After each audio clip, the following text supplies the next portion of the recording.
दोस्तों नमस्कार। Colonel Ajay CO Ajay Astromoney group first global astro finance digital channel से आपसे मुखातिब होता हूं। आज 16 अप्रैल सन 2025 बुधवार। दोस्तों, खाद्य तेलों के बाज़ारों में हर रोज़ नए उतार चढ़ाव देखने को मिल रहे हैं। सोया तेल, पाम तेल, सरसों, मूंगफली तेल, सूरजमुखी तेल उतार चढ़ाव के बीच में भंवर में फंस गया है। कभी खबर ये तो कभी खबर वो। अब खबर निकल के आ रही है कि बायोडीजल की उम्मीदों से सोया ऑयल की वायदा तेज हो गया है, लेकिन ग्लोबल सप्लाई और पॉलिसी से अनिश्चितता में उतार चढ़ाव देखा गया है। जानिए पूरी रिपोर्ट विस्तार से।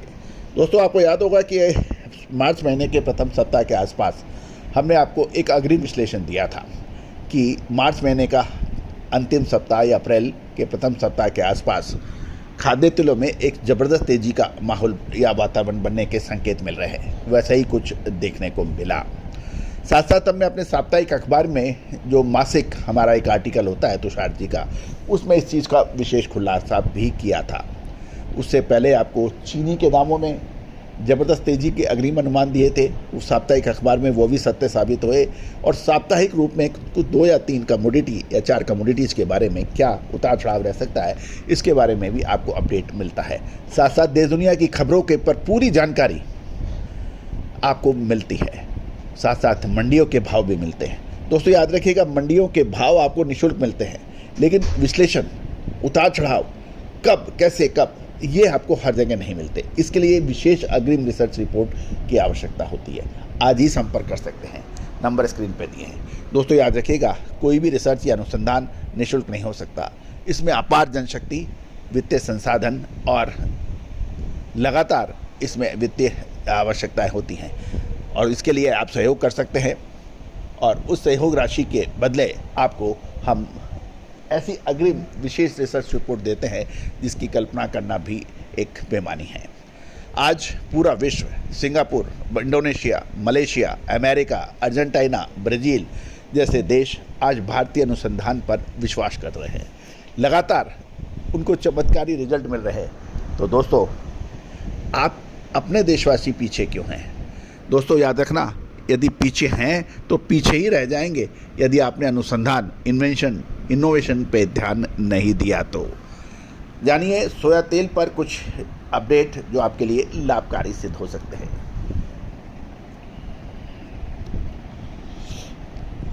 दोस्तों, खबर निकल के आ रही है, सीबॉट पर सोया तेल वायदा मंगलवार को तेजी के साथ बंद हुआ, जहां जुलाई कॉन्ट्रैक्ट 0.99 सेंट या लगभग 3.28% बढ़कर 47.84 सेंट प्रति पाउंड पर पहुंचा। और ये बढ़त मुख्य रूप से इस उम्मीद पर आधारित थी कि अमेरिका में बायोडीजल ब्लेंडिंग नियम में बढ़ोतरी हो सकती है, जिससे मांग को सपोर्ट मिलेगा। गौरतलब है कि नोपा की बुलेटिन रिपोर्ट ने तेजी को और हवा दे दी, जिससे मार्च के अंत तक अमेरिका की सोया ऑयल स्टॉक 1498 बिलियन पाउंड पे पहुंच गई, जो ट्रेड अनुमान पिछले साल की तुलना में काफ़ी कम रही। क्रश वॉल्यूम हल्का कमज़ोर रहा, लेकिन स्टॉक में तेज़ गिरावट से ये संकेत मिला कि खपत तेज़ रही या फिर ऑयल रिकवरी कम रही। गौरतलब है कि फंड्स की ओर से भी खरीदारी देखने को मिली, और अनुमान के मुताबिक कमोडिटी फंड्स ने मंगलवार को 6000 सोया ऑयल कॉन्ट्रैक्ट की नेट खरीदारी की, जिससे सेंटीमेंट को सपोर्ट मिल गया।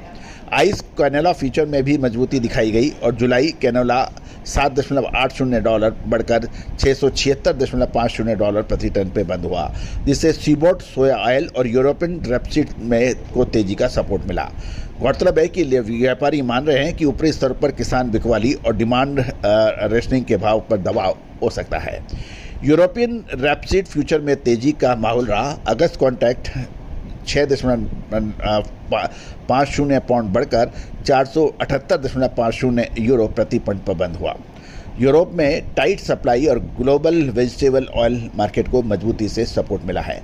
यदि हम एशिया की बात करें तो मलेशिया की बुर्सा मलेशिया डेरिवेटिव में सीपीओ यानी क्रूड पाम ऑयल फ्यूचर कमजोर रहे।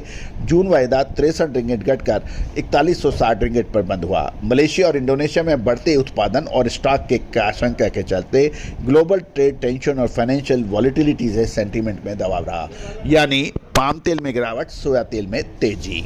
इसी बीच अमेरिका की एनुअल एनर्जी आउटलुक 2025 रिपोर्ट में 2050 तक बायोडीजल की खपत में 3.5% गिरावट का अनुमान लगाया गया है, जबकि रिन्यूएबल डीजल की मांग में मामूली बढ़त की संभावना जताई गई है।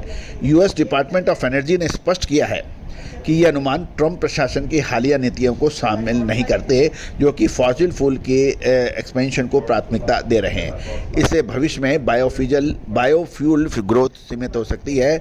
इससे दीर्घकाल यानी लॉन्ग टर्म सोया ऑयल की घरेलू मांग पर दबाव बढ़ सकता है, जब तक कि एक्सपोर्ट या फूड सेगमेंट को सपोर्ट ना मिले।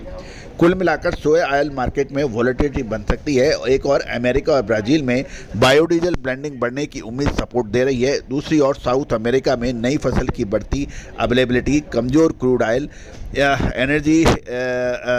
एनुअल एनर्जी आउटलुक की लंबी अवधि की डिमांड, प्रेजेंटेशन और अमेरिकन टैरिफ पॉलिसियों को लेकर अनिश्चितता से प्राइस पर दबाव डाल सकती है। इसके अलावा कमज़ोर अर्जेंटीना पैसों के चलते सोया ऑयल सेल्स तेज होने की संभावना है, जिससे ग्लोबल सप्लाई बढ़ सकती है।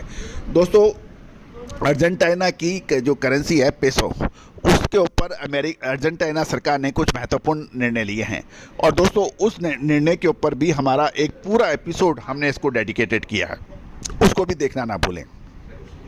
लेकिन ये तो तय है, मई के अंदर खाद्य तेलों में एक बार फिर एक तूफान आने वाला है। क्या वो तेजी का होगा या फिर मंदी का? क्या व्यापारी देखते रह जाएंगे? फ्यूचर उतार चढ़ाव के बीच में फंस जाएगा? तो दोस्तों, ये सभी जानकारियाँ विश्लेषण आपको उपलब्ध है। आज ही संपर्क करें। All the very best, good luck, happy trading.